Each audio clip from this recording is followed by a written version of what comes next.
¿Pueden llevarse tu alma a un chip? ¿Qué pasaría si pueden llevar tu vida a cámara lenta? ¿Y si cae un meteorito mañana? ¿Podríamos coexistir en un mundo virtual?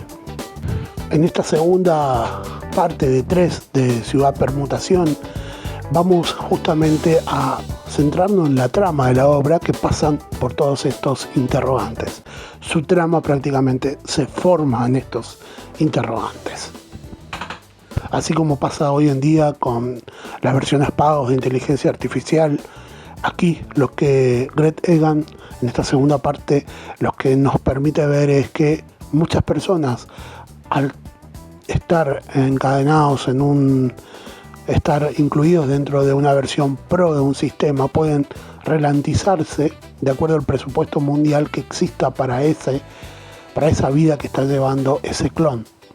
Incluso si no hay presupuesto te pueden llegar a hacer desaparecer.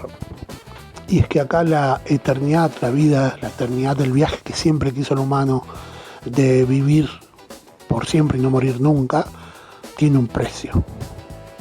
Y la realidad pasa por una cuestión de perspectivas, digamos. Te invito entonces a disfrutar Ciudad Permutación. Ahí va.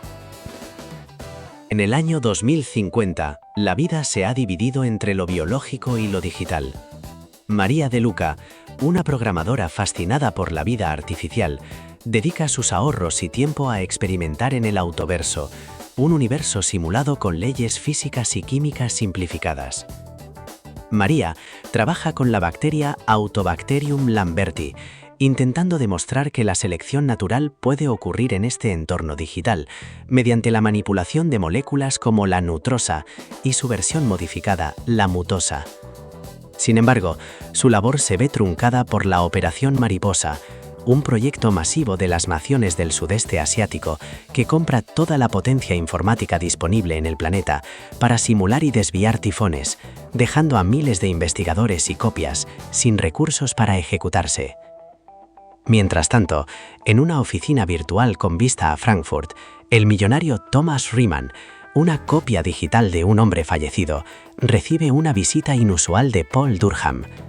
Durham no busca dinero, sino que ofrece algo que Riemann cree tener pero que está en riesgo: la inmortalidad absoluta. Durham advierte que la aceptación actual de las copias es frágil y que a medida que la demanda de potencia informática crezca para el control climático o nuevas necesidades, los derechos de los seres virtuales serán revocados y sus servidores desconectados. Para convencerlo, Durham le propone a Riemann un experimento que le revelará su verdadera naturaleza como una estructura de datos independiente de la continuidad física. La narrativa se traslada a junio de 2045, donde Paul Durham, en su versión de copia, realiza experimentos radicales sobre su propia conciencia. Durham descubre que su percepción de la realidad no cambia aunque la resolución temporal de su simulación se degrade drásticamente, pasando de milisegundos a intervalos de 10 segundos entre cada descripción de su cerebro. A pesar de los vacíos en el procesamiento, su mente rellena los huecos, manteniendo la coherencia de su identidad y sus sentidos.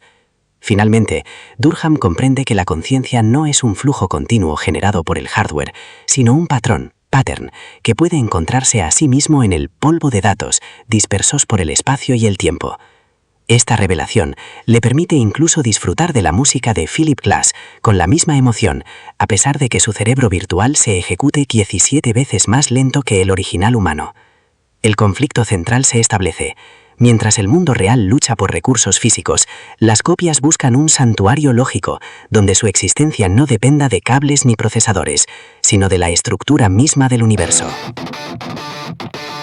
Ya estamos metidos totalmente en la trama, nos damos cuenta que aquí el petróleo son los recursos digitales, los recursos informáticos, tecnológicos, es el nuevo petróleo de la humanidad.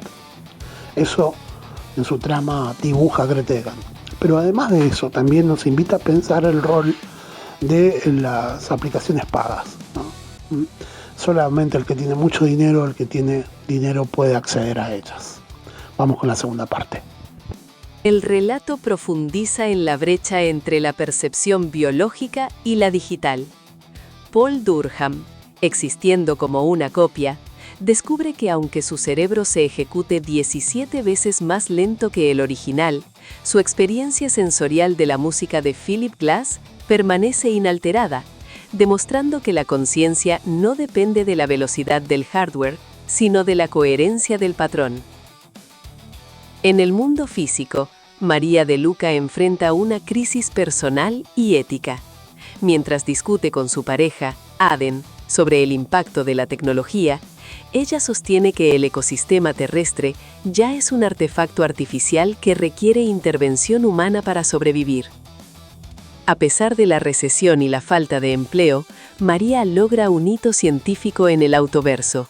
Observa con euforia cómo una cepa de Alamberti evoluciona espontáneamente para digerir la mutosa, un azúcar venenoso, invirtiendo su metabolismo en un acto de selección natural digital que justifica años de obsesión. Simultáneamente, la narrativa nos traslada a la nación solipsista, un entorno virtual donde seres como Peer viven existencias abstractas, como el descenso infinito de un rascacielos plateado bajo nubes estáticas.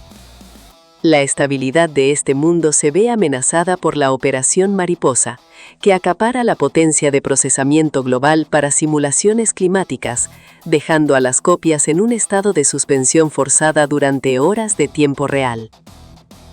El conflicto escala cuando Kate le revela a Peer la existencia de un plan radical. Un hombre llamado Paul Durham está contactando a las copias más ricas para ofrecerles una segunda versión de sí mismos en un santuario invulnerable. Por 2 millones de euros, Durham promete acceso a Ciudad Permutación, una metrópolis digital diseñada por el arquitecto Malcolm Carter. Este refugio no solo busca proteger a las copias de las fluctuaciones del mercado informático, sino ofrecer una inmortalidad absoluta desconectada de las limitaciones y crisis del mundo biológico exterior. En este momento estamos en la mitad del libro, en este mismo momento. ¿Sí? Es un libro que casi se acerca a las 300 hojas y estamos en la página 130.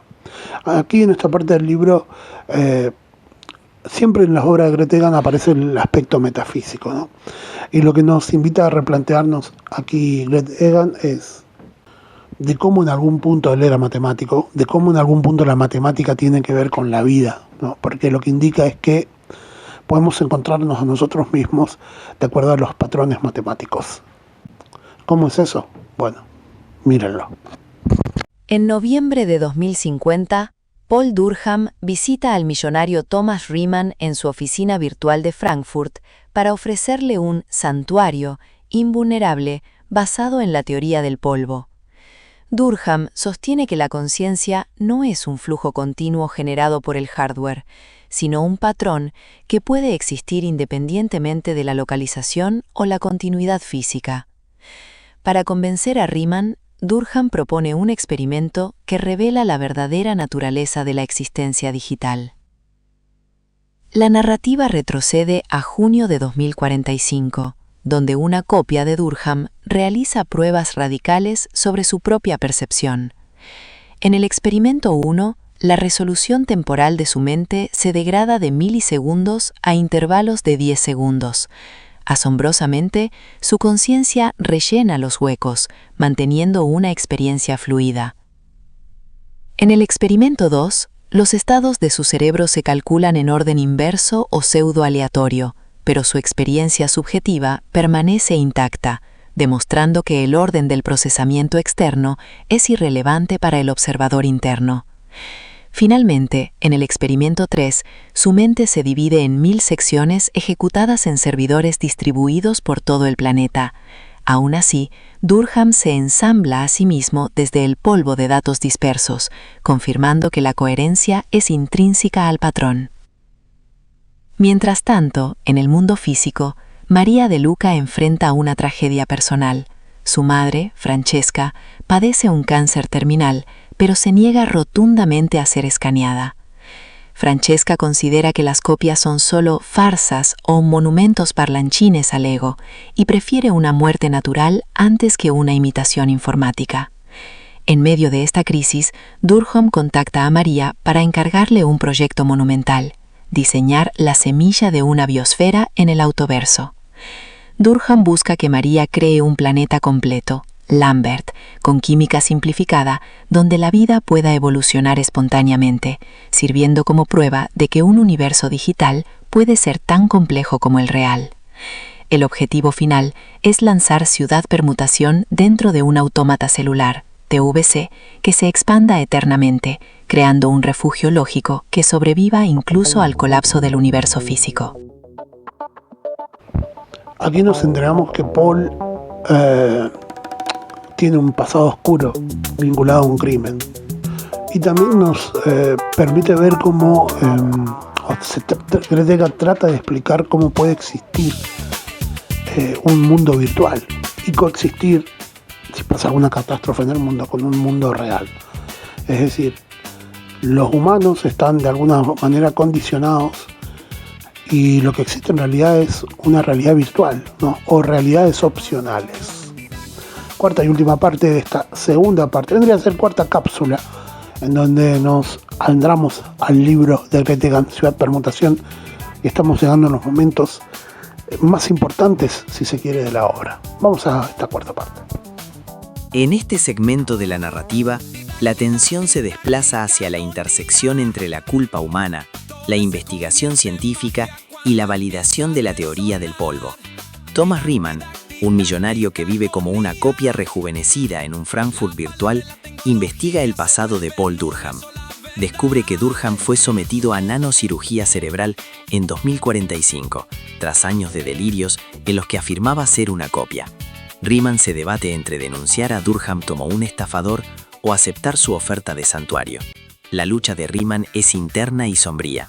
Carga con el secreto de un crimen cometido en su vida biológica, el asesinato de una mujer llamada Ana, y teme que, en el mundo de los datos, su mente sea leída como un libro abierto, revelando su pecado. Mientras tanto, en el pasado, junio de 2045, la copia de Durkheim llega a una conclusión revolucionaria tras sus experimentos de fragmentación. La conciencia no depende de la causa y el efecto físicos, sino de la coherencia del patrón. Paul comprende que, si una mente puede ensamblarse a sí misma a partir de momentos esparcidos al azar por el tiempo y el espacio, el polvo, entonces el universo entero podría ser un anagrama cósmico, donde múltiples realidades coexisten simultáneamente. En el presente, noviembre de 2050, el Paul Durkheim biológico se reúne con María de Luca en un café de Sydney. Durkheim le ofrece un contrato sin precedentes, diseñar la semilla de una biosfera para un planeta completo dentro del autoverso, llamado Lambert. Durkheim no busca un parque temático virtual, sino una prueba de que un sistema determinista puede generar una diversidad biológica tan rica como la de la Tierra. María, aunque sospecha que Durkheim está loco por gastar una fortuna en una simulación que según ella nunca podrá ejecutarse por falta de hardware, acepta el trabajo. Su motivación es puramente pragmática y desesperada. El pago de $30.000 le permitiría financiar el escaneado de su madre, Francesca, quien padece un cáncer terminal y se resiste a la inmortalidad digital por considerarla una farsa.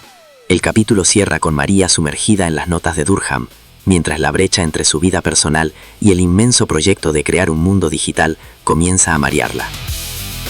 Bueno, espero que les haya gustado este segundo capítulo de 3 dedicado a Ciudad Permutación.